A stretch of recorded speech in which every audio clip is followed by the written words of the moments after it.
We are Maria and Nicole. We're two secular homeschooling moms that have been there, done that. Welcome to episode 20. Today we're going to be talking about the 10 things that we wish that we knew when we started homeschooling. What was a waste of time? What should we have spent more time on? And what is the biggest lesson that we have learned? Today we're going to be talking about all of that and more.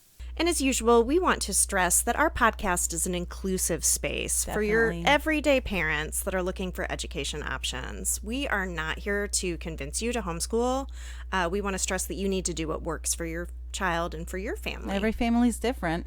Absolutely. And you know your children best. So feel free to take what advice or information you get from here that works for you and chuck the rest.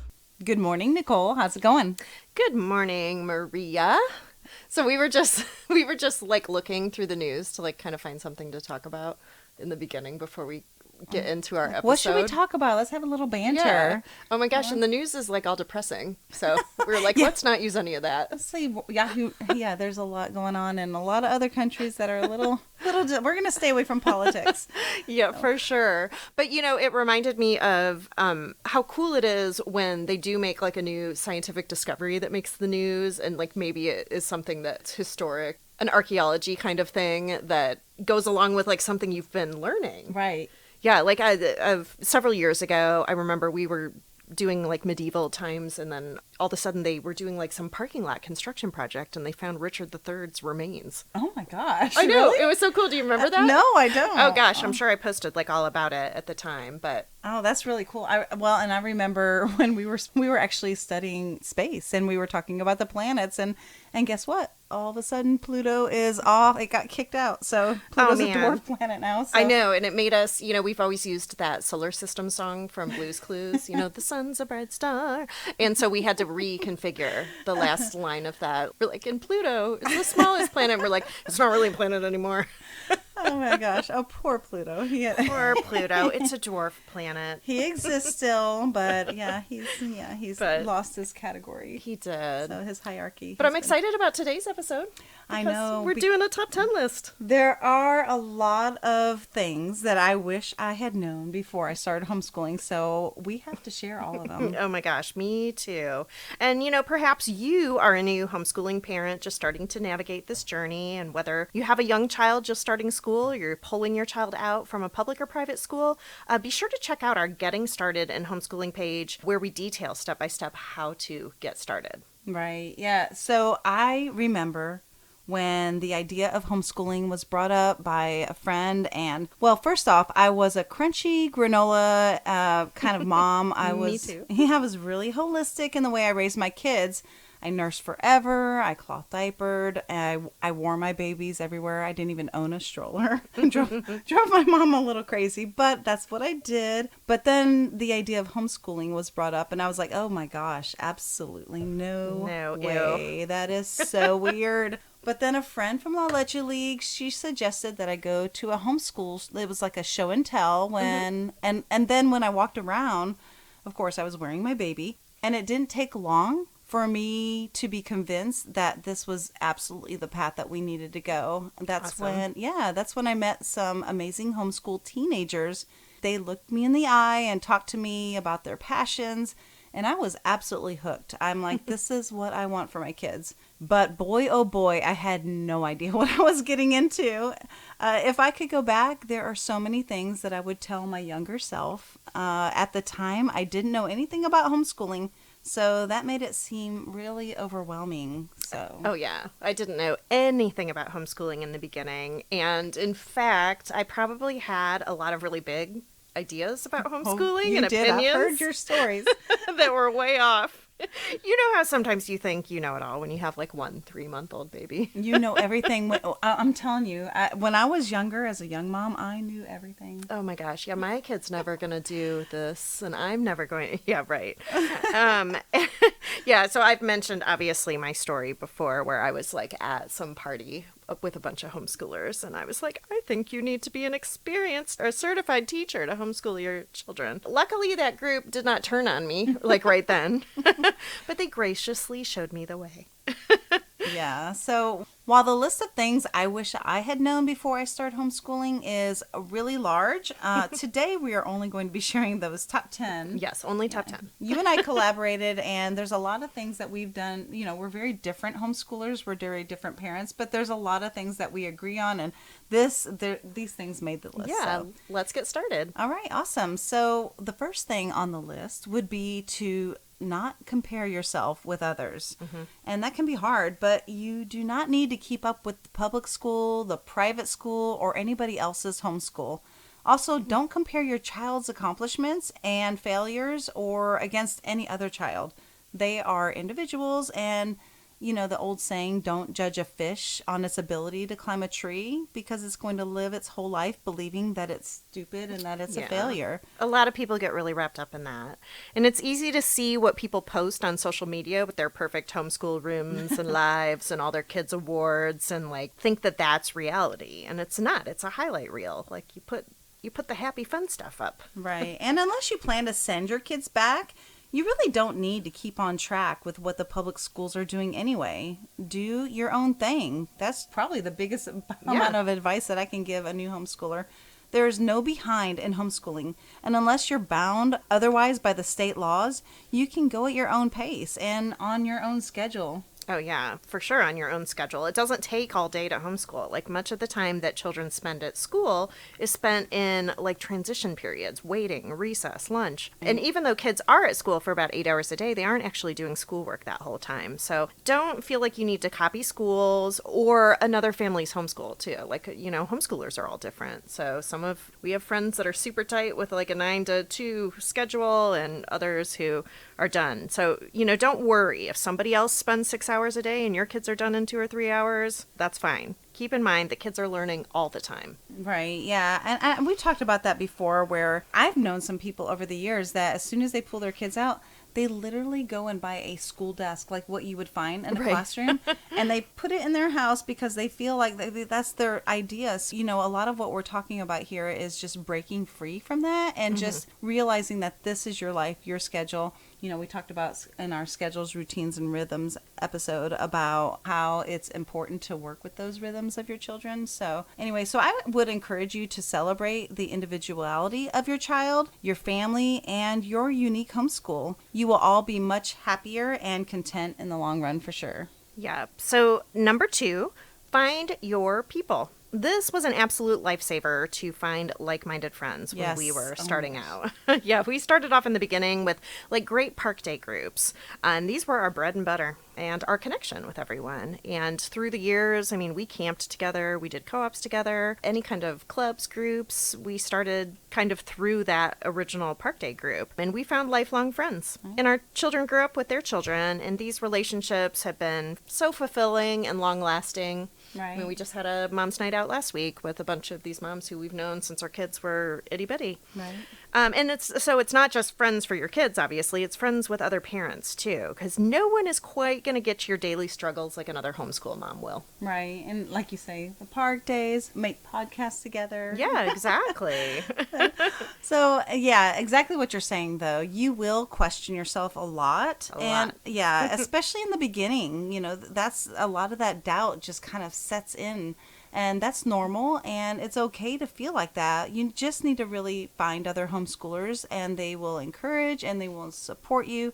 Sometimes on the hardest of days, you just need to hear someone tell you that you're doing a great job, or that you need to tell your friend what a great job that they're doing. So, yeah, and that what they're doing is enough. Like, we always question that, but honestly, I think that's like the sign that you're a good parent. Like, if you're not questioning it, maybe you gotta up the ante. Right. So you need to do whatever you can to get into a community of like-minded kids and parents as soon as possible. Yes. It's literally, if you check on our Getting Started page, it's one of the very first things is finding your people. Yep. So do it.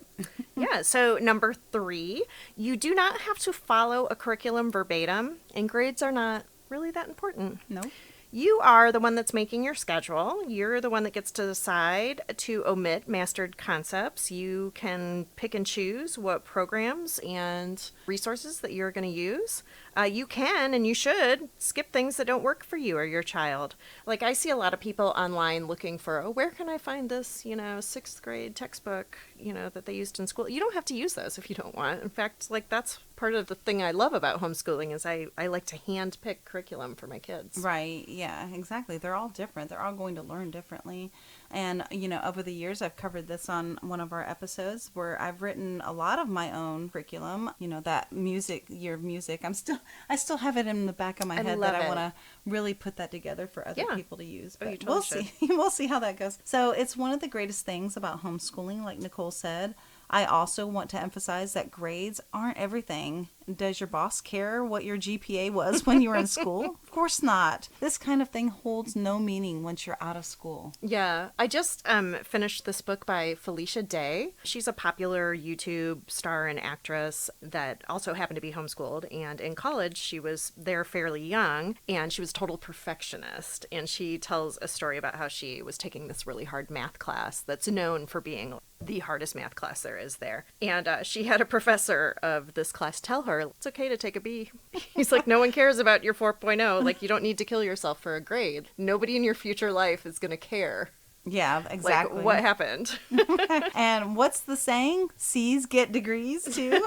Exactly. My kids always say that. Yeah. So don't get caught up in the grade that you lose sight of the real purpose of choosing to homeschool. You are doing it to educate your child and to foster a lifelong learner. Grades don't always reflect that. Another thing to keep in mind is that your child will be in different grade levels for different subjects. And that's completely normal. And again, it's one of those benefits to homeschooling that you can completely cater their education to their level. Yeah, remember, schools need to keep children with their factory level grades because it's the easiest way to manage just the sheer volume of kids that go through the system. Like we notice if people like pull their kids out to homeschool and then put them back in, like when you're under high school, they just put you in whatever grade your age is. Like there's no science to it there. But more than likely, that's not going to be the case with your child. They might be reading on a 5th grade level, but doing math on a, different one. So it's all normal. Right. And I don't think that there's ever been a curriculum that I chose where my child was doing all the same, quote unquote level in every subject. I don't think that's ever happened. Yeah. I mean, some homeschool curriculums they might be more flux, like build your library, the levels, like people think they line up with grades, but they don't. They're really for an age range. Same with like... There's a range. Yeah. Same thing with moving beyond the page. It doesn't matter. It's, it's a construct. Yeah. Our math is like that too. People are always asking like, what grade does this correspond with? And we're like, I don't know. According to who? My school? Okay. All right.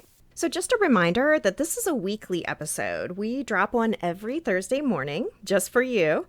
And if you have any additional ideas or comments, please come and comment on our Facebook page, on the episode thread, or send us an email at info@btdthomeschool.com. We'd really love to hear from you. We really would. We've been getting some really great feedback, so I'm excited about that. So keep it coming. Yes, please. Okay, number 4 on our top 10 list is going to be that we are the masters of our own time. Homeschooling affords us a lot of extra time to master concepts or enjoy a beautiful day outside. When your child shows an interest in something, capitalize on that and abandon other things to dive really deep into whatever ignited them. This keeps the excitement alive with learning, so do that. And also, you can encourage them to spend their extra free time exploring their passions and interests. Yeah, that's a big benefit of not being a slave to a clock or someone else's schedule. You also don't have to keep to a traditional school schedule. We've schooled all year round for most of our homeschool career. It really wasn't until we started taking like college dual credit classes that we started working around like a county school calendar or something like that. Right. So, and if you're having one of those terrible no good days, just step away. We had a recent episode where we talked about surviving a bad day, and it's okay to spend an impromptu day in a Nerf battle, hiking on a trail, or enjoying the latest traveling exhibit at your local museum. Do schoolwork on stormy days and abandon academics and go out on those glorious days when other kids are stuck in a classroom. Take full advantage that you are in charge of your schedule. Exactly. So number 5, we don't owe extended family, random friends, or strangers at the grocery store an explanation of our homeschooling. Yeah, I always tell people, like, spend less time with unsupportive people. And don't include people in conversations where the result is that they think they've got, like, a vote.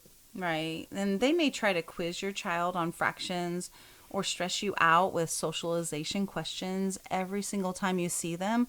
But you don't have to give any energy to that. Just simply say, this is what works for us, and just move on. Yeah, I love when a stranger, like, once asked, like, aren't you worried about socialization? And I was like, of course. That's why I don't want to send them to school. That's always crazy when a stranger like that at a store asks you while you're out with your kids, like, what do you think they're doing right now, sir? They're talking to you. They're interacting in public. Socialization is one of the biggest myths in homeschooling, and we have another top 10 list episode that deals with that. Yeah, what about the prom, it's called. Yeah. One of the other critiques that people have about homeschooling, that it's none of their business. Right. Okay, moving on to number 6. You don't have to be available for everyone else just because you have chosen a more flexible lifestyle. I'm sorry, no. You have to learn to say no. You don't have to be a yes person. You may be out and about exploring with your kids, but that doesn't mean that you have time to do extra favors all the time for family and friends. You have chosen a lifestyle with more freedom, so go out and enjoy it without the guilt. You don't owe them anything. You are a lot better at that than I am. It's really, really hard. And I've gotten sucked in and burned by a volunteer gig before that made me really have to step back and, like, stop being so much of a yes girl. I don't know if I'm not very good at that. I say, when have I ever said no to you? Well, not to me, but, like, I don't know. I mean, and some of this, is just, like, even just typical for us being, like, stay-at-home moms and stuff too. Like, it's just because, like, if we don't have a job, people think we can, like, sit around all day and wait for, like, the eating those bonbons, like right Peggy Bundy. Washer repairman. I mean that's kind of like when my husband's like, hey, I scheduled the gas guy to come by on Thursday morning, and I'm like, really, like, I have a hike Thursday morning, like every Thursday morning for 10 years. Like, yeah. But so, yeah, it's easy to kind of get maybe resentful of that. Right. But the point is that we all have busy schedules and we work. We have work to do with our kids. So right. It's important work. I mean, just because it's something we've chosen to do and it's different than the typical schedule for most people and that grind that they've chosen for their lives doesn't mean that our choice is any less valuable. So yeah, our time is valuable, yes, for sure. Absolutely. Okay. So let's move on to number 7. You are well qualified to teach your kids. Mm-hmm. There is nobody more qualified to teach your children than you are. As you read to them, spend time with them, and watch them as they learn new things, you'll be learning right alongside them. There's no one that loves them as you do or knows them as well as you do. The greater culture doesn't set parents up with confidence if they opt out of the public school system. Mm-mm. And that sense of doubt and that fear of failure and overwhelmness can become really great. So I assure you, you absolutely are qualified to do this. Oh, totally. You're totally qualified. You know your child and their needs better than anyone else. And you don't have to be a teacher to teach them. Nope, you don't. Even though I said that with my 3-month-old baby. Like, you probably already do know more than you think you do, but you also have, like, a ton of resources available to teach your child. There are fully scripted curriculums. There are classes that can be outsourced. There are classes you can even take together and other kinds of instructions out there available for all kinds of things. Right. I remember when my kids were little and we would do science experiments, and I would be really invested in what was going on, but I'm not a huge science person. I don't always know the terminology. I literally just have the book right there, and it tells you word for word the words to ask your children. So why do you think the hydrogen peroxide did this? Or whatever. Yeah. And it has the answer key. So use that, and you can do this. That's what a lot of teachers in school do. Literally what they're doing. Right. So anyway, so as a homeschool parent, you don't have to be an expert. At all. No teacher has all the answers, but they know where to find them. As we look for answers while teaching our kids, we are teaching them how to be lifelong learners. It's a huge thing that's important for both you and me, is to foster that love of learning and keep that lifelong learner attitude for our children. Yeah. We just did an episode on it. Yeah. So you'll make mistakes, but that doesn't mean that you're a bad parent or a bad homeschooler. No. We will include some of the links and ideas and everything that we're talking about on our show notes on our website. So be sure to check that out after you listen. We would love it if you would take a second to go out there and like and rate us. Apple, Google Podcasts, Spotify, iHeartRadio. We are on all those streaming platforms. So go out and check us out. Give us a thumbs up. Great. So moving along to number 8. All kids are different. Oh, absolutely. We talk about this all the time. Their temperament, their learning style, the way they interact with you. Parenting and homeschooling styles are going to change for each child. That's okay. That's normal. They're not cookie cutter people, and the way you interact with them shouldn't be either. You might have, all sorts of different learners in your house. I do. Same kids, same genetics, and yet everybody needs something different. So again, this is where that big benefit of being able to cater education to your child comes in. Everything from curriculum to schedule to style is something that you get to decide. Right. Oh, that's my favorite part about it. Yeah. Yeah, so you don't have to teach every subject every single day. In the younger years, you might want to just focus on the 3 R's, reading, writing, arithmetic, along with lots of reading out loud and playtime. You can do a lot of science experiments and projects, spend tons of time outside, play a lot of games, do a lot of hands-on arts and crafts and other activities.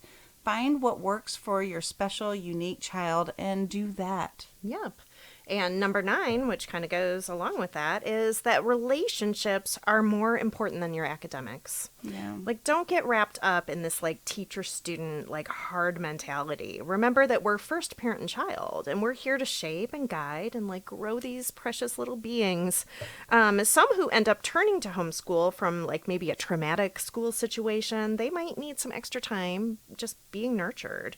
And we also, some of us have sensitive children who need a little extra attention or maybe a different approach to harder topics. We may have a unique family dynamic that demands a totally different style. Right. And when you talk about some of that trauma, whenever some of the kids come out, whether it be socially or academically, we talk about that when we talk about deschooling and our getting started. Oh, for sure. Part. Yeah. So that is so important to just take time to just kind of enjoy and reconnect with your child. Yeah. There are many times in my early days of homeschooling when I would get frustrated and impatient with one of my kids when they just wouldn't get it, we just talked about this yesterday and you got it and now you don't get it. And that can be really frustrating. So that moment of frustration can not only kill their love of learning, but it also hurts your relationship. I realized the subject wasn't all that important in comparison to our relationship. It's just not worth it.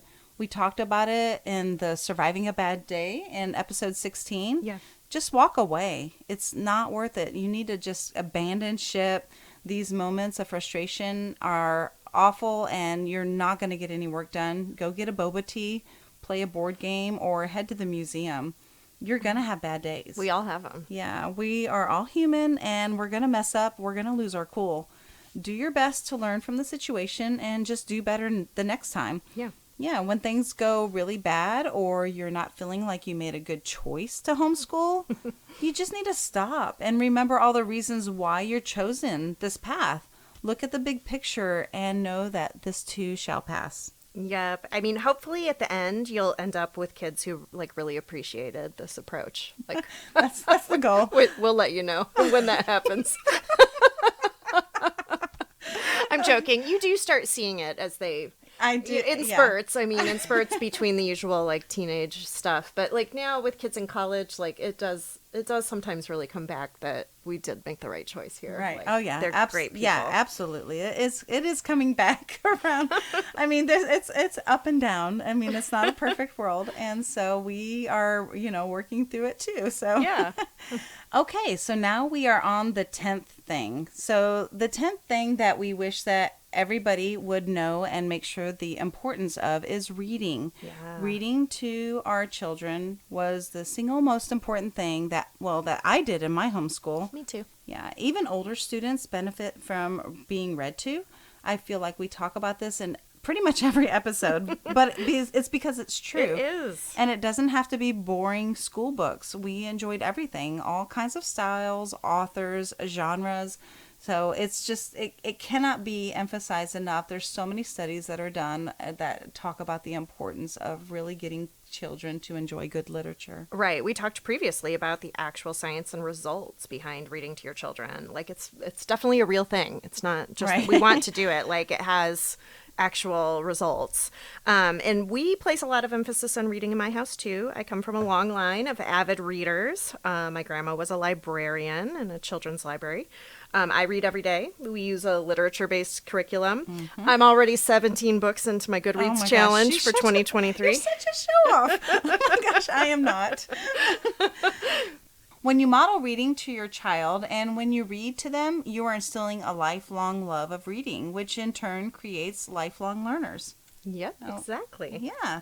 Well, that was a great top 10 list. I think it was good. We're going to have it all listed out on our website with some resources for this. So I am super excited about sharing this with everybody. Yeah, it's awesome. And so next time on episode 21, we are going to be talking about how do you homeschool a child with a learning disability?